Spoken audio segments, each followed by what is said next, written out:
Humanity warned the Empire once, stay away from Earth. Chapter 1. The Message. It was the first real contact between the Khorval Empire and humanity. Their probe slipped into our system without warning, a black dart gliding past Neptune. For 2 weeks, it observed silently. It mapped our cities, listened to our broadcasts, and measured the heat of our industry.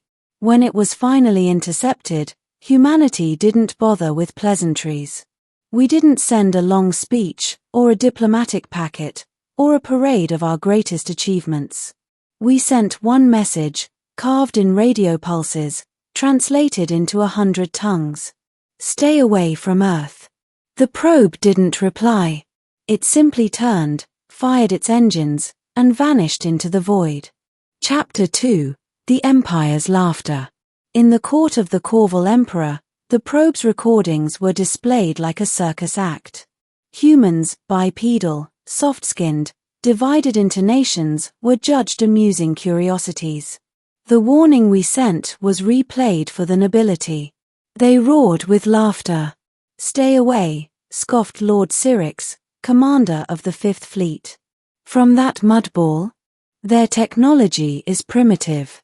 Their fleets are pitiful. They are no threat to us. The Emperor's golden crest shimmered with disdain.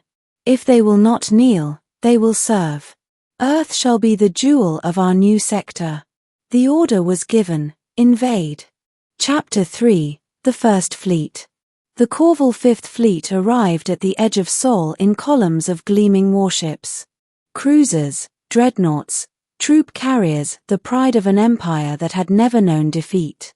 They expected resistance. They expected speeches. They expected humanity to tremble. Instead, they were met with silence. The fleet advanced past Saturn, sensors sweeping. Still nothing. When they reached Mars, the silence broke. A whisper crackled across every channel, ancient and cold. We warned you once. Then the killing began. Chapter 4. The Hunters. The first ship vanished without a sound. One moment a corvette drifted at the edge of formation, the next, it was gone, sliced neatly in half, hull glowing as though a star itself had burned through it. The fleet scrambled. Weapons fired into empty space.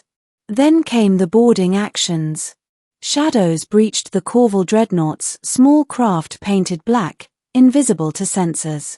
Human soldiers poured inside, clad not in shining armor but in matte composites, weapons humming with alien precision. They weren't just soldiers. They were predators. They moved like wolves through the corridors, leaving behind only silence and blood. The Khorval had expected a battle of fleets.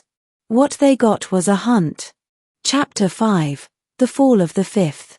By the third day, half the fleet was gone.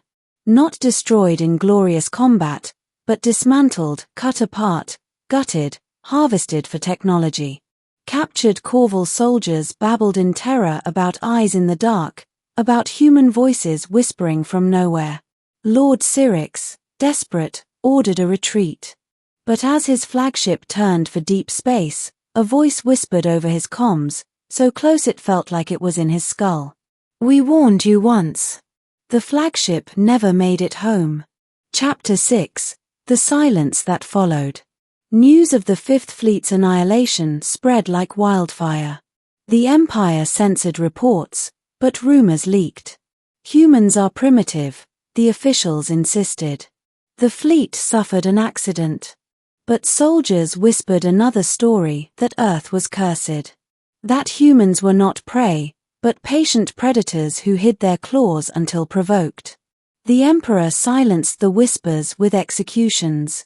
But even in silence, fear lingered. Chapter 7. The Second Attempt.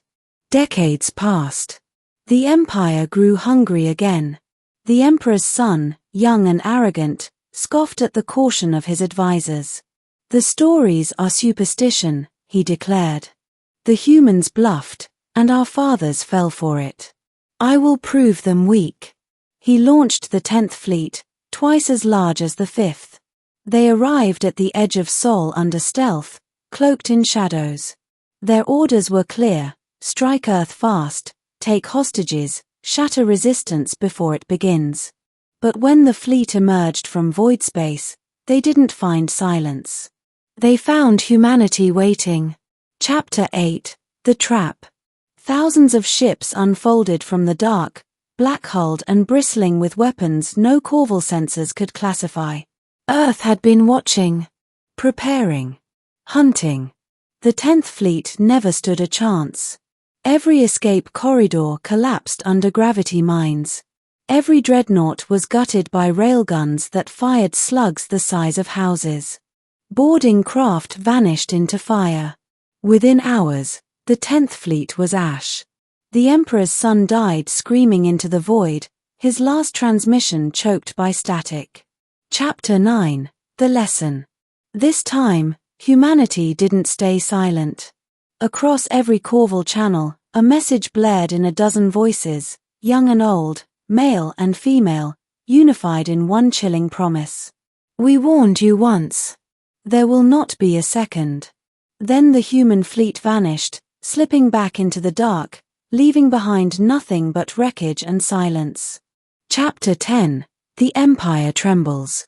For the first time in centuries, the Khorval Empire hesitated. Systems whispered of rebellion. Generals looked to their fleets and wondered if they would vanish too, should humanity turn its eyes outward. The Emperor locked himself in his throne chamber, haunted by whispers of predators he had never seen. And across the stars, one truth spread faster than censorship could contain it. Humanity was not prey.